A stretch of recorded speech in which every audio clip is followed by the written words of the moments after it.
Patrick Rooney, oldschoolus.com. I'm coming at you with news and views here, and I'm going to try to keep them brief. News and views brief, I think maybe we'll call this. But primarily, I want to talk about Drew Brees. Drew Brees is a quarterback for the New Orleans Saints, white man, great quarterback, seems to be loved by teammates and in the New Orleans area. He's helped black and white people alike.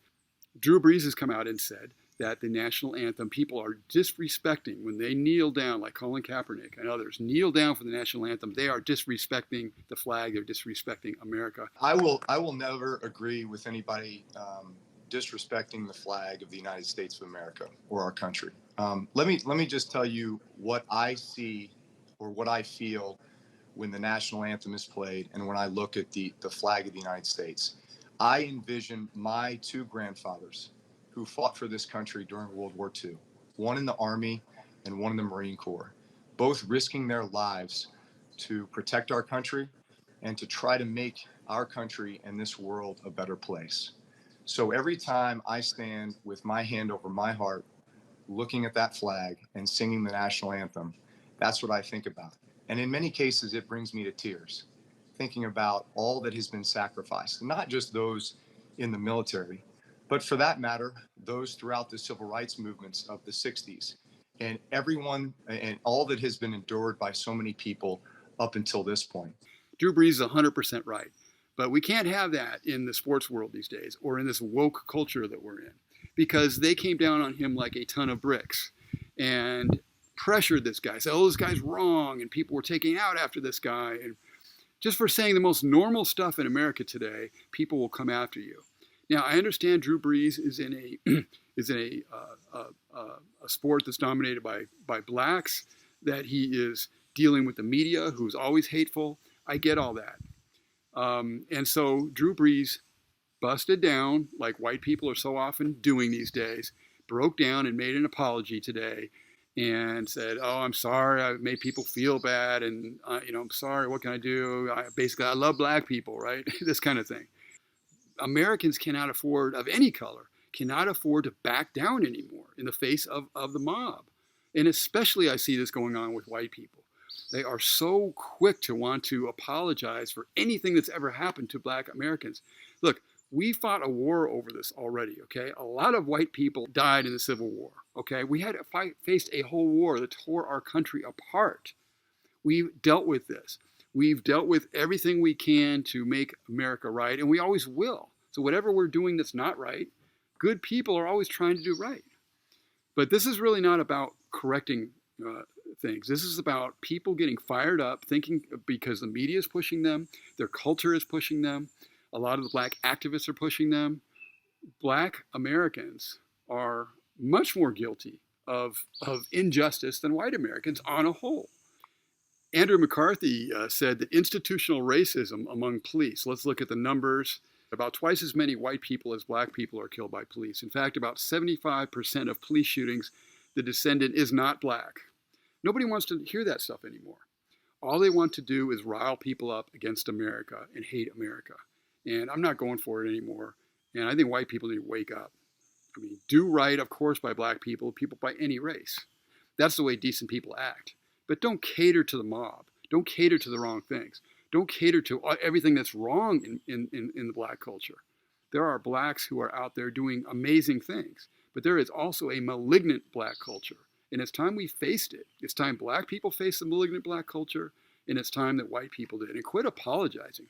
All you're doing is emboldening these people to demand more, cause more violence, loot more stores, and so on and so on and so on. Kill more people, including black people that have been killed now. When a brother kill a brother, you don't care.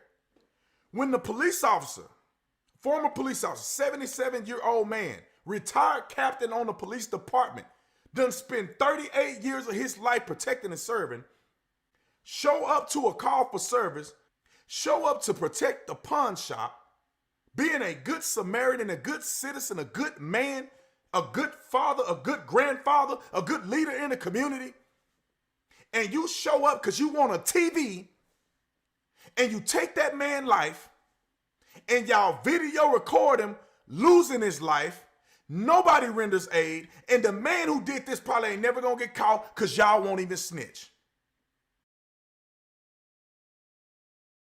Somebody has to stand up. Somebody has to stand up. There's another article I mentioned yesterday. Sacramento Kings play-by-play announcer Grant Napier. Yeah, these birds are loud.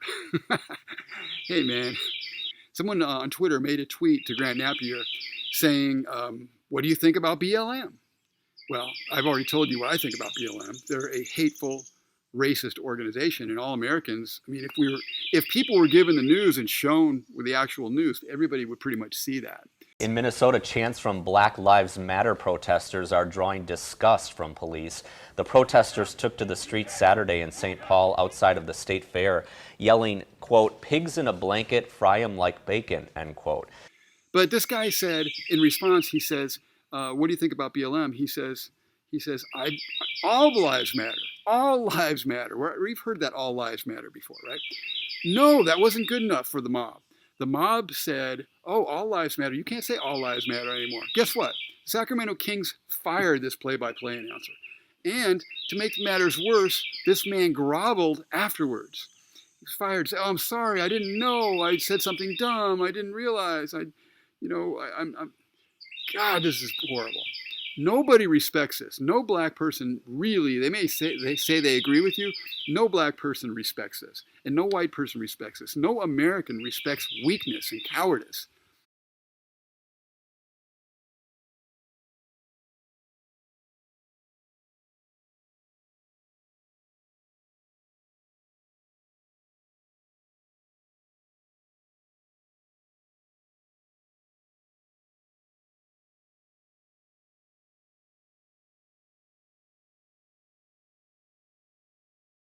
The comments by DeMarcus Cousins after the game.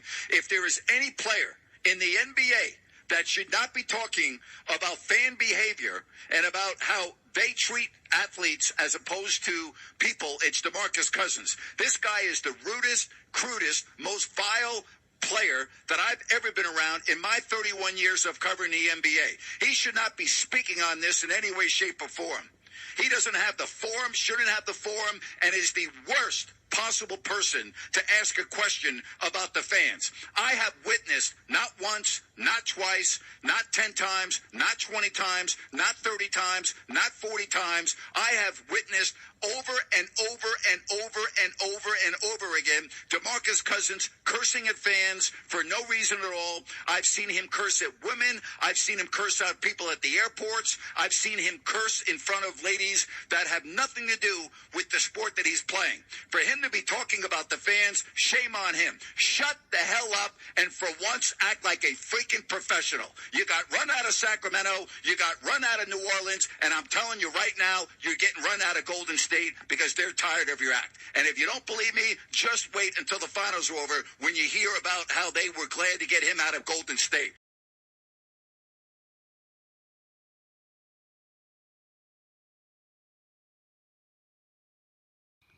So in another article I saw, Red State had this, and now apparently they've pulled the article. Repulsive. Hundreds of whites grovel and repeat the Pledge of Allegiance before blacks in Bethesda, Maryland. And there was a video on it, which you could probably see as well. About racism, anti-blackness, or violence. About racism, anti-blackness, or violence. I will use my voice in the most uplifting way possible. I will use my voice in the most uplifting way possible. And do everything in my power to educate my community. And do everything in my power to educate my community. I will love my black neighbors the same as my white ones. I will love my black neighbors the same as my white ones. Are you nuts? Didn't we have a Jonestown once? Do we need more Jonestowns? You know, this is crazy. Jonestown, I guess, in reverse, right? You had a white preacher and a bunch of black people following him. Now you have like a black preacher with a bunch of white people following him to their deaths, or at least the death of their souls. This is really scary stuff. So while this is happening, while Drew Brees is caving in, New York officers are getting stabbed and shot. All over the country, officers are under attack. Okay. Look at this. Here's another one. The Missouri Attorney General said that speaking of all lives matter, right? All St. Louis suspects who were arrested for rioting and looting have been released. One white man and many other white men are going down in flames in the Courage Department. I see one, well, there's more than one. Donald Trump, President Trump, has stood up with courage, and he is one white man with courage. I'm going to tell you about another white man with courage. So we've got two right now at least. Guardian Angels, the head of the Guardian Angels, his name is Curtis Sliwa. He's 66 years old. He has been around for decades helping to clean up New York City. They're not even armed. They're walking around with just martial arts skills, defending their city against looting and killings and robberies and all sorts of things. Well, what happened is amongst all the violence that just happened in New York City, where there's cops actually getting killed, there were looters trying to break into a Foot Locker shoe store. So he led a group of volunteers that went over to the Foot Locker and said, no, you're not going to go in there and rob the Foot Locker. And they came back, according to the story here that I'm reading, they ended up coming back with about 100 people, and then later with about 300 people against his small group. And these guys had bats. They were armed with all sorts of stuff, and they beat the crap out of and injured very badly several of the Guardian Angel members. So my prayers are with these guys. My thoughts are with these guys. And we do have some Americans willing to stand up to the onslaught and stand up against the mob. Also, as far as standing up to the mob, Candace Owens, who many of you may know, she gave a live rant. It was about 18 minutes, but it was quite good. And it said, confession, I do not support George Floyd, and I refuse to see him as I believe she said, a martyr. I have decided to do this video. It has been weighing very heavily on my heart and on my mind as well. And it was something that I wanted to say early on, but there were so many emotions and so much pressure for me to go with the popular opinion about who George Floyd was.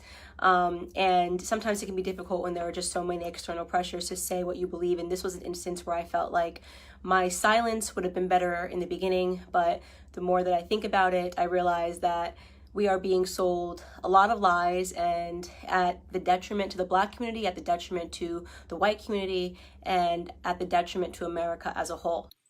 Now, I do feel for George Floyd, and I do believe, as I've said in other videos, that I think this man really wanted to do right. But like a lot of people, he's dealing with demons. And it's not about black or white, really. It's about black people being used to further socialist goals. That's what the real message is here. Last news piece here, speaking of battering rams against America, good old Obama was on yesterday speaking out again, as if this guy hasn't caused enough damage every time there's a racial situation. Obama is an abomination. And he made a statement urging George Floyd protesters to push for change and make people in power uncomfortable. Just remember, this country was founded on protest. It is called the American Revolution. And every step of progress in this country, every expansion of freedom, every expression of our deepest ideals has been won through efforts that made the status quo uncomfortable. And we should all be thankful for folks who are willing in a peaceful, disciplined way to be out there making a difference. Now, look, President Trump has been made very uncomfortable. He and his family, as I said in another video, had to reportedly go down to a bunker under the White House, which I guess a lot of leftists are proud of. But our country is under attack. Our president is under attack. He's getting attacked from all sides right now. He doesn't need Obamunist to get in there and make another stupid plea for people to vote for Democrats. We know what you're doing. We know you want power. You've done nothing but go after power, and you've never helped America yet. But I just wanted to throw Obama into this so you kind of get a full understanding. Maybe we bookend this thing. Drew Brees to start, the white man who caves in, Obama, the half-white, half-black man who pushes for societal unrest so that he can install himself and others into power. These are the bookends here, okay? And we got a lot of work to do, America. But today, I'm primarily talking about weak white people. White people, stop it, stop it, stop it. I can't take it anymore. You've got to stand for your country. If you will not stand, this country is going to go down. I need your help. I need your help to continue doing what I'm doing. I'm putting out the truth about natural health, about success, and about freedom. Those three things are in short supply in America today, and they're all under attack. I need you to go to oldschoolus.com to see more about what I'm doing. Go to subscribestar.com to support me. And I will put the link in the description. I normally do. Subscribestar.com. You can support me monthly of several different amounts. I have 4 different tiers. And if you just want to make one donation, if you like one thing I see and you're not sure about me or whatever, well, support me today with a single donation. Anyway, I appreciate you guys. Stay tuned. I'm working on this thing, trying to get myself in the box, trying to keep these things shorter. I'm doing all I can, and I'm going to zip my mouth right now. Thanks so much for being with me. I will see you next time.